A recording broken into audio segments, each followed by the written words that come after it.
بسم الله الرحمن الرحيم. السلام عليكم ورحمة الله وبركاته. ازيكم حبايبي؟ عاملين ايه؟ ان شاء الله تكونوا بخير. زي ما انتم شايفين كده، بسم الله ما شاء الله، معانا كرومباي. نسمي الرحمن بقى ونشوف ايه احنا هنعمل فيها ايه. ان شاء الله هنعمل محشي كرنب ونظبط الدنيا. بسم الله. زي ما انتم شايفين كده، انا ما عملتش فيها اي حاجة، يعني انا لما جبتها ما شلتش كل الورق ده، بيتشيل. الحاجة بقى ربنا يديها الصحة، هي اللي كانت بتوضب لنا الكرنب، ادعولها ربنا يشفيها ويعافيها، وكانت بتقطع لي كل حاجة صراحة. بسم الله. نشيل بقى كل الاخضر ده كده، زي ما انتم شايفين كده. كل ده يعني جامد قوي، حتى في اخضر يعني الحاجة بتحبه، بس مش ده اللي هي اللي تلاقي الورق بتاعتها جامدة كده. بصي تحسيها عافية كده، لا بتبقى التانية ارق من كده شوية.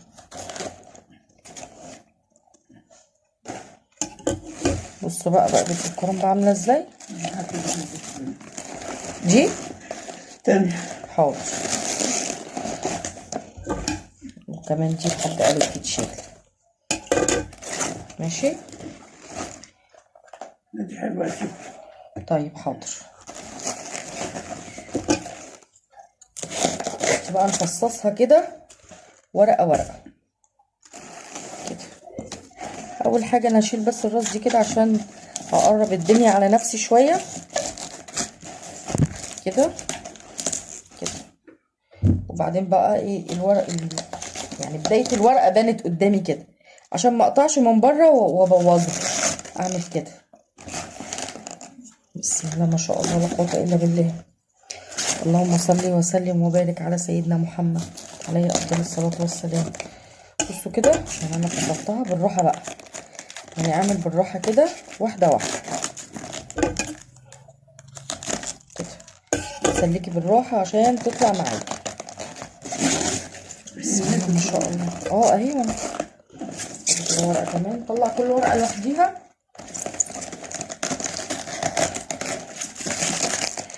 بس هي متكتفة كده، بالراحة عليها عشان ايه ما تتكسرش معاكي.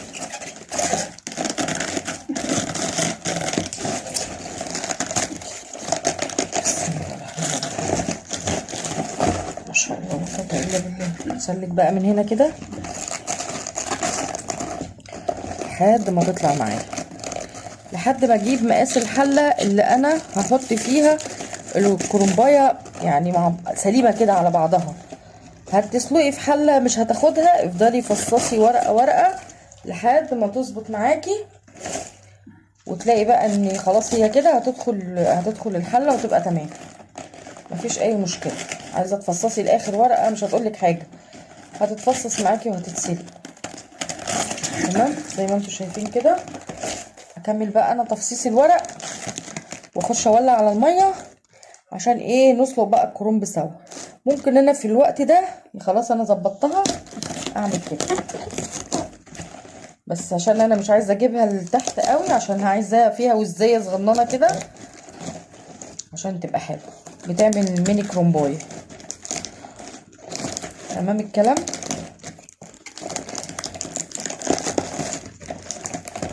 ما شاء الله. اخش بقى اشوف انا هولع على الميه وبعدين نخش المطبخ سوا.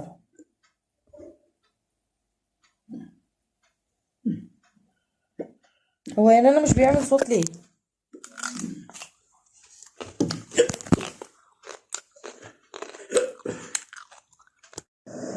بصوا حبايبي، زي ما انتوا شايفين كده الميه هتبتدي تغلي. بسم الله. نحط معلقه كمون ان شاء الله، وبعدين نحط الملح. نحط معلقتين ملح حلوين كده.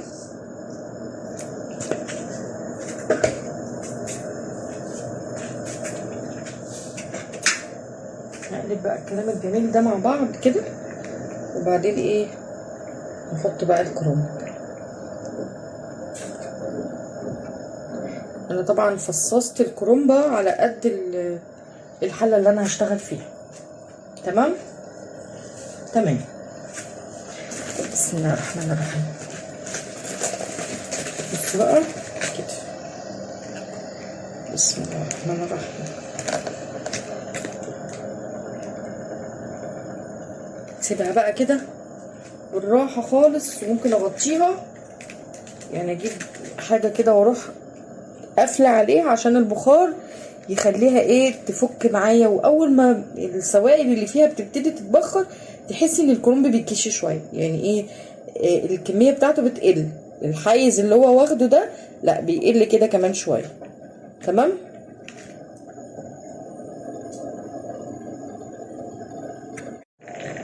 بصوا بقى حبايبي زي ما انتوا شايفين كده، بس هي ابتدت تغلي حبه حلوين. نسمي الرحمن بقى ونقلبها على مهلك عشان الحله ما تقعش. بسم الله الرحمن الرحيم. ما شاء الله روح قوة الا بالله. بسم الله.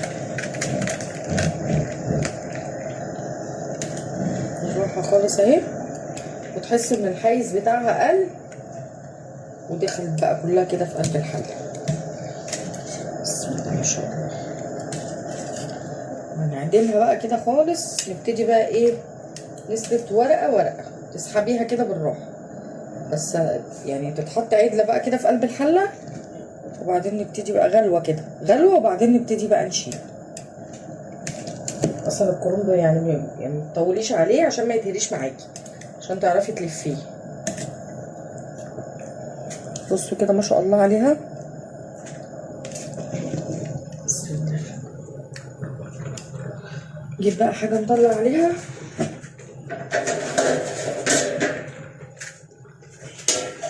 خليها جنبي هنا كده عشان ايه هنطلع عليها على طول.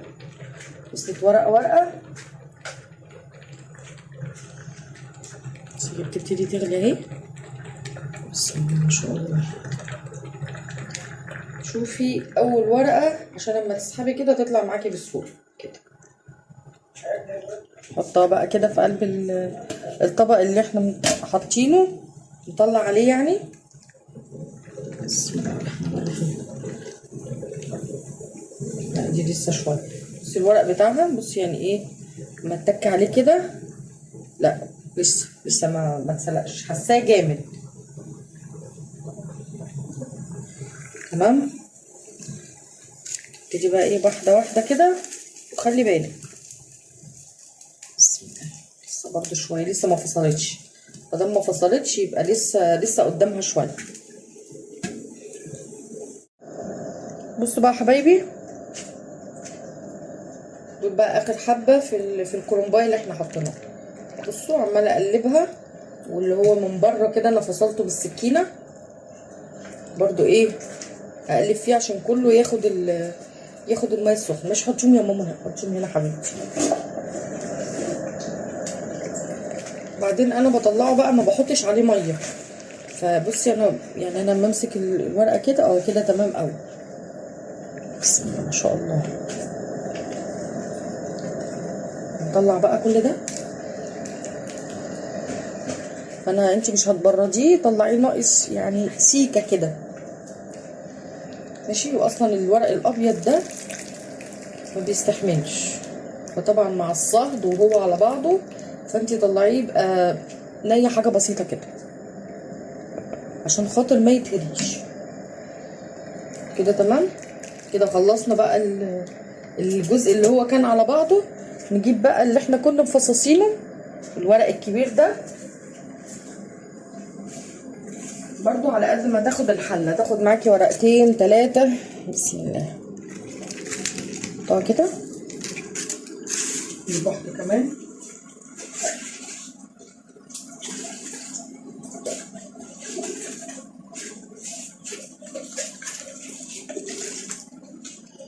ماشي شويه برضو تحطي على الحته اللي هي المحمله دي. بصي اللي هي الحته دي تبقى تنزل الميه الاول،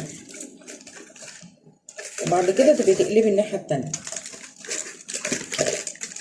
وهو برضو شويه كده مع البخار هيبتدي يهدى، تتكي عليه لتحت. وكملي بقى لحد اخر ورقه من الكرنب. بصوا حبايبي انا حطيت الحله بعد ما خلصت طبعا سلق الكرنب، حطيت الحله بقى اللي انا هعمل فيها التسبيكه، وده زيت. دايما تعملي الخلطه بتاعه المحشي في الشتاء بالذات بزيت، لان الجو بيبقى ساقعه وبتمسك على طول. بسم الله الرحمن الرحيم. ننزل بقى بالبصل.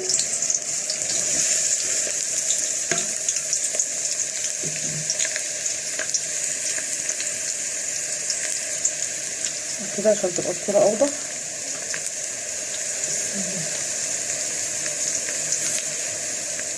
نسيبه بقى ايه شويه لما ياخد درجه بسيطه قوي. تمام زي ما انتوا شايفين كده.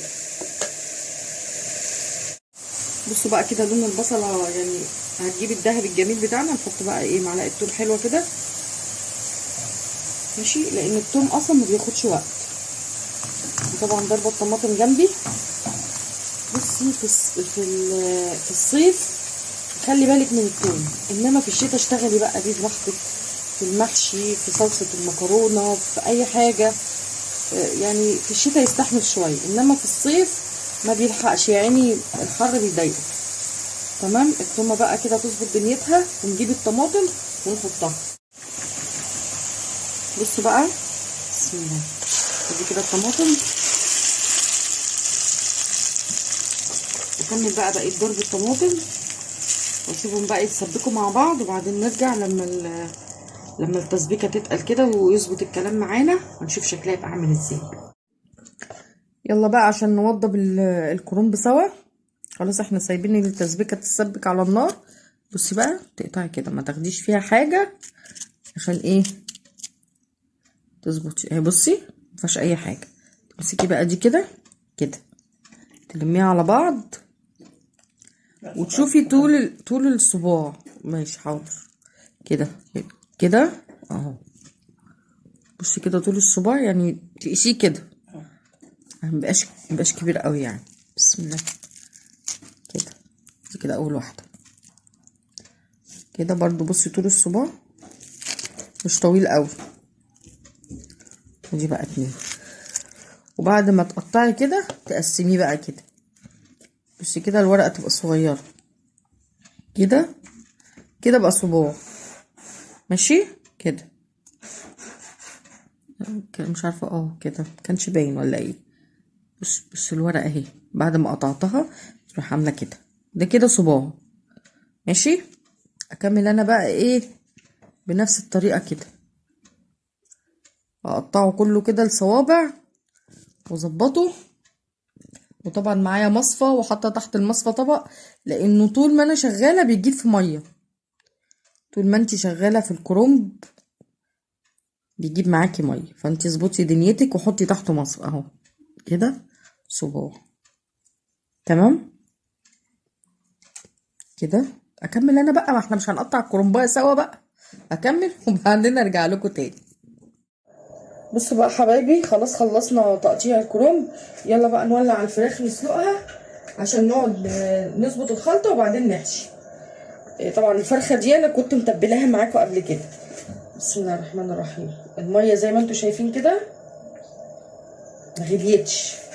زي ما قلت لكم قبل كده، انا ما بحطش والميه بتغلي، يا دوب الميه بس بتعمل بلالين كده زي ما انتم شايفين. تمام. اسقط بقى الفرخه بتاعتي. انا كنت متبلاها وشايلاها في الفريزر.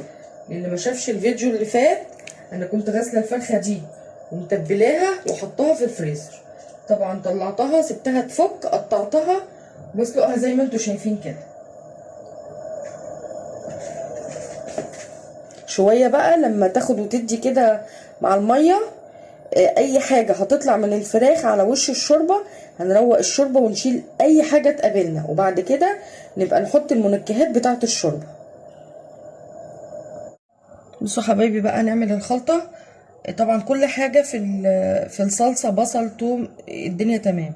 انا حطيت الخضره على الرز، ودي بهارات محشي وملح. البهارات فيها كل حاجه، مش محتاجه ان انا ادعمها باي حاجه من عندي. فلفل، كمون، كزبره، زعتر، كل حاجه. تمام. قلبنا بقى كل الميكس ده كده مع بعضه. الخضره دي كنت انا مفرزاها. تمام. سمي الرحمن بقى. بصوا الصلصه، بصوا ناشفه خالص ازاي. اللهم صل على النبي عليها، ما شاء الله لا قوه الا بالله.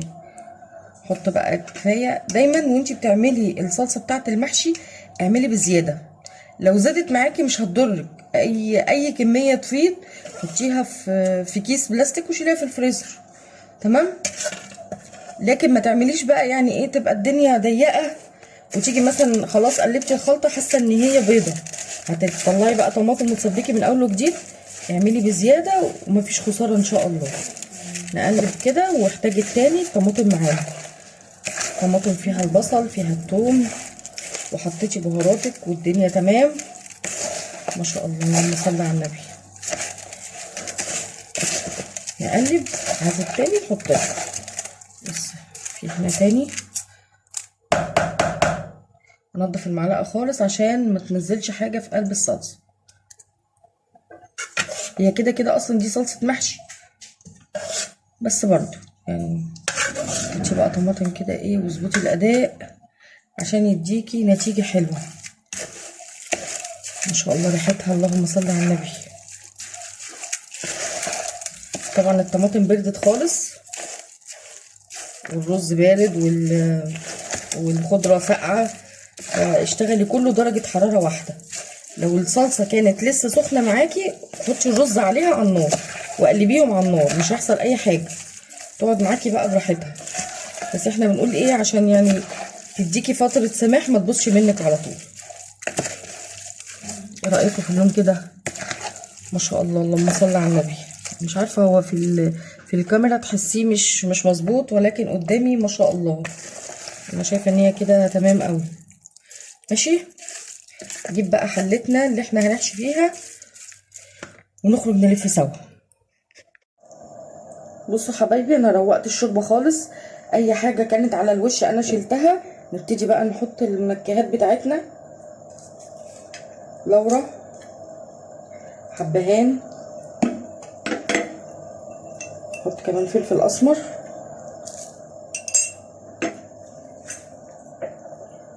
والبصلايه، ونحط ملح. وكده الدنيا تمام قوي لان الفرخه دي كانت متبله، فان شاء الله هيبقى طعمها جميل، مش محتاجه اكتر من كده. نقلب بقى الكلام الجميل ده كله مع بعضه، وبعد كده بقى نسيبها تاخد وتدي مع نفسها وتتسلق براحتها، ونخرج بقى عشان نلف المحشي. بصوا حبايبي خرجنا بقى عشان نلف. بصوا بقى الخلطه هنا ما شاء الله شكلها جميل قوي ازاي. هنا الاضاءه حلوه. ماشي. دي بقى الحله اللي انا هلفها من غير شطه. بصوا انا عملت ايه في القاع بتاع الحله.